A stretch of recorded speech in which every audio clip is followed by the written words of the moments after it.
their defense gets so much attention, but what kind of challenge are they on the offensive side of the ball for you guys this week? Well, they up front, they're just so physical. I mean, we know that.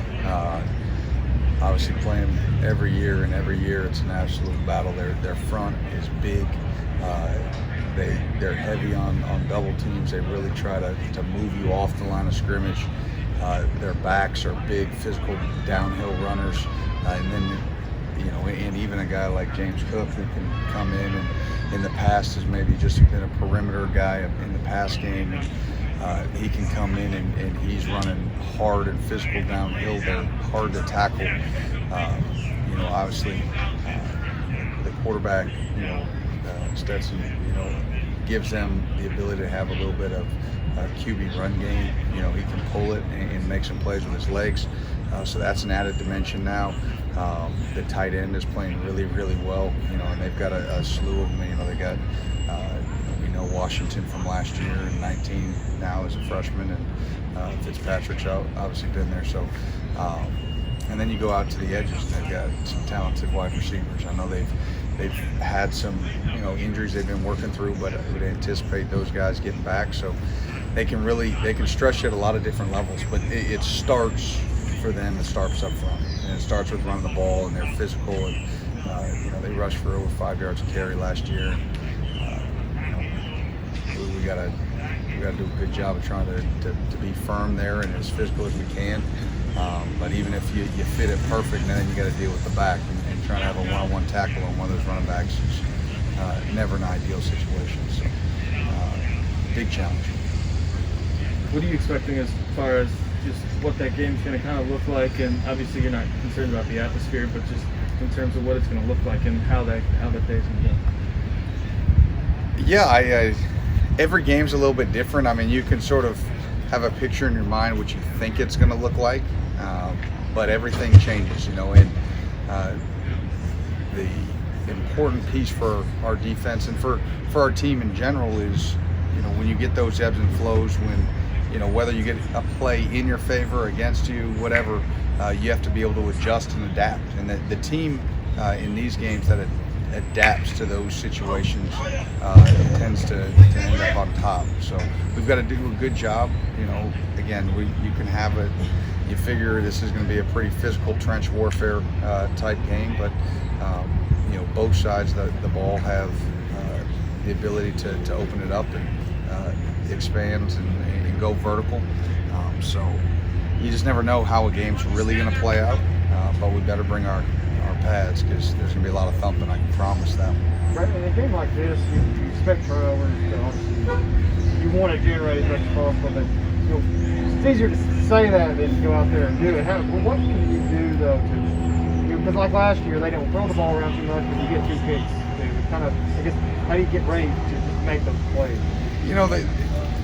When the play presents itself, the guys have to make it. Obviously, you rep things in practice and you go through certain drills, but, at the end of the day, if it's a tip ball, if it's an overthrown ball, that you've got to be able to adjust in the air and make it. The 2 picks last year, one was obviously Phil caught his own tip pass, and one was a little bit sort of overthrown. In fact, made a good adjustment on the ball, but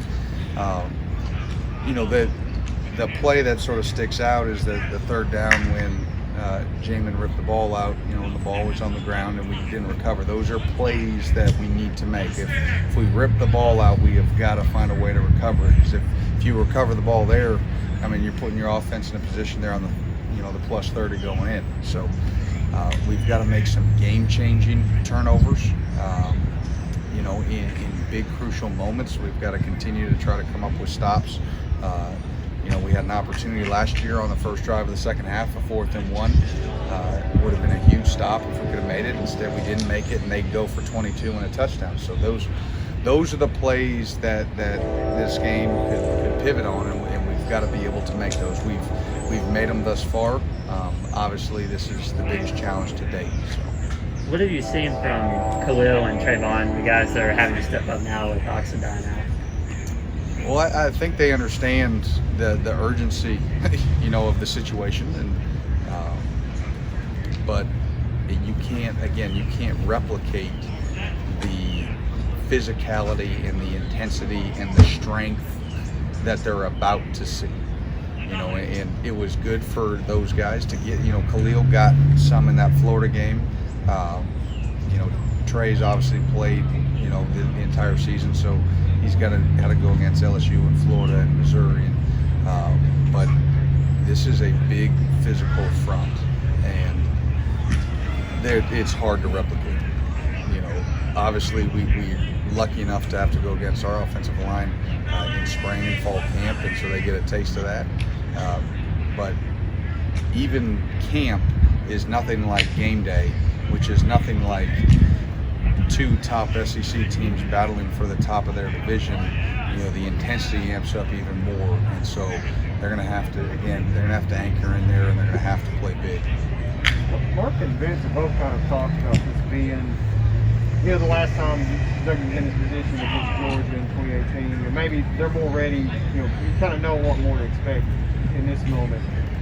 But your guys in particular, there's a lot of experience there. Do you sense that they kind of, you sense that readiness for it? Yeah, what I feel with this group is they understand the magnitude of this game, but they also understand that it is Game 7, and not Game 7 of a 7-game series. This is Game 7 of a 12-game season, and they're approaching it, and their approach to the week has been how we've approached the last 6 weeks, and try not to make the game bigger than it is. Obviously, everybody understands the weightiness of it, but if you make it too big, then that usually never turns out to be a good thing, because then there's too much pressure this, or you're thinking about that. I think it's all about rhythm and routine, and our guys have found a routine to fall in, and they're staying true to that, which is good, and we need them to. Anybody else? All right. Thank you very much.